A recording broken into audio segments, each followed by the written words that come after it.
Hello guys and welcome! I've made a few modifications to this UPS, including a new shiny PCB, so hopefully this video will answer all your questions.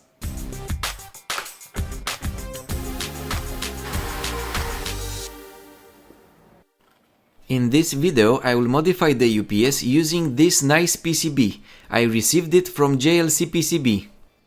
I also need to make some improvements, because I noticed from the comments section that some of you have problems with the modem or router restarting when the UPS switches to battery power. Last time I tested the UPS like this. This is not good enough, because the main switch triggers the relay instantly. In reality, a power outage acts like this. There is a delay between the main power switching off and the relay clicking. I measured the delay frame by frame and it takes 0.9 seconds for the relay to activate the battery. Why is that? Switch mode power supplies have electrolytic capacitors that hold a charge and power the load for a few moments after the main power is turned off. The same thing happens with these adapters. The capacitors inside get charged and they power the relay for almost a second after the main power disappears. And if your router needs a lot of current, it will empty the output capacitor of the UPS before the relay activates the battery, so the router will restart. I made this load with a resistor and a light bulb for the 12 volts output to better test the UPS. You can see that the current consumption is similar to what the optical network terminal needs. I don't have the Asus router, so for the 19 volts output I just connected some resistors as a load. I can test only the 12 volts output, so we will focus on that, but it's the same thing for any output voltage you need from the UPS. We need to make the relay switch much faster. We'll get back to this problem in a few minutes. First, I want to replace the two circuit boards on the bottom with a smaller and better PCB. So I used EasyEDA, which is a free PCB design tool, to create the schematic. You can use it online or download it and install it on your computer. This is a simple circuit with through-hole components, all being available in the EasyEDA library. Next, I used the Convert to PCB button and make all the tracks on the board. I think I made the tracks a bit too thick, but that's not a problem. The 3D view feature shows us how the PCB should look in the end, with all the components soldered. Okay, let's not waste any more time and order the PCBs. First, we check if there are any errors with the board layout. Everything is fine. You can place the order directly from this page, but I prefer to save the Gerber file on my computer. Then go to JLC PCB website, log into your account, click the Quote Now button and add the Gerber file. Now you see a simple 2D representation of your circuit board. Check the rest of the details, like the color of the PCBs. I will order 5 pieces for only $2. Save to cart and place the order. Now, depending on where you live, you may need to pay for shipping. But that's not a problem, because they have a lot of special offers and they are very generous with coupons. Now we wait for the package to arrive. In the meantime, I need to remove the circuit boards. I will unscrew the screws using a screwdriver and my Romanian accent. My ugly and powerful soldering gun will be used to desolder all the colored wires that I meticulously connected a few months ago.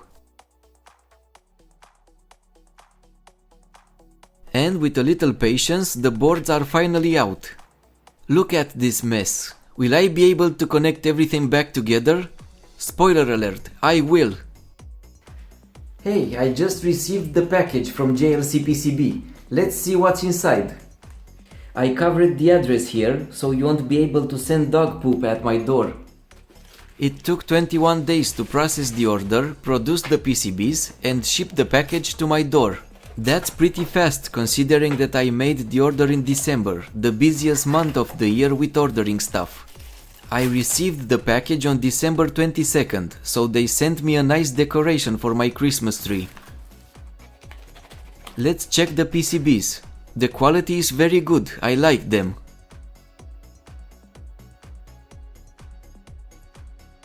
Now it's time to mount all the components on the board. It's better to start with the smallest components.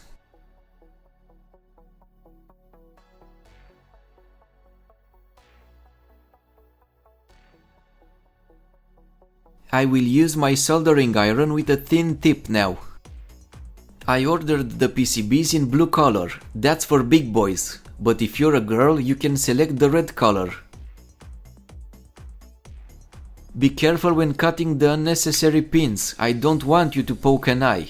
How will you watch my videos then? All the components fit nicely, so I did my homework correctly.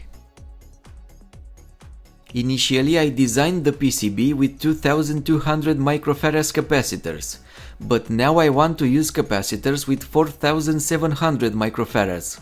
They will hold a bigger charge and keep the router powered on until the relay clicks. The footprint on the PCB is for 2200 microfarads, so it's a bit smaller than this type of capacitor, but it's fine. I will use the same fuses from the old circuit board. I like the 3D view feature from the Easy EDA program. It shows you exactly how the PCB will look in the end. And I already mounted 4 M3 standoffs.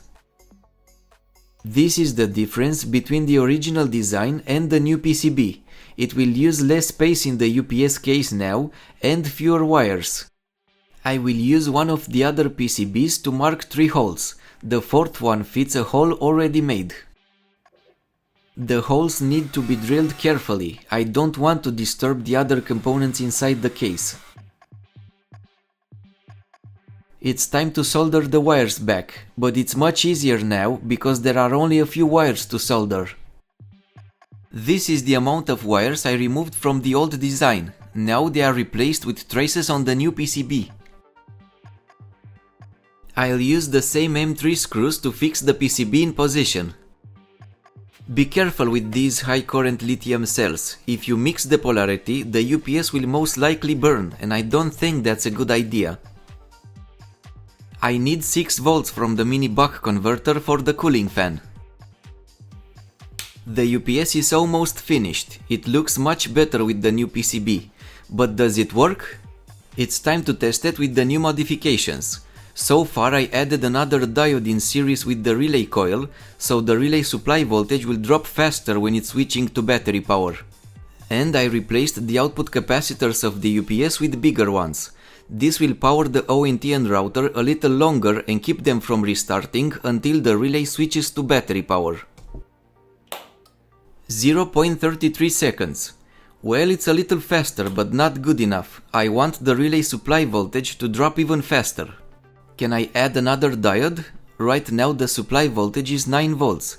What's the minimum voltage for the relay to work? Let's test it. This is a 12 volts relay, so at 12 volts it works normally. I'll start with 7 volts. Nothing. 7.5 volts. This is the minimum voltage for the relay to switch on, but very weak. 8 volts. It's a bit better. I'll try it with another diode. Now we have 5 diodes in series with the relay coil. The relay supply voltage is 8.3 volts. Some of you will say that this voltage is too low. The relay will switch slowly and the contact pins may arc inside the relay. This is true for high current loads, but this UPS works with maximum a few hundred milliamps, and it will switch very rarely, so this should not create any problems. But is it better now? Well, there is an improvement, but barely noticeable. I want the delay time to be even shorter, so what can we do to make the relay supply voltage to drop even faster? I have another idea. I will use this 3 watts and 100 ohms resistor as a dummy load and connect it to the 12 volts input after the switch.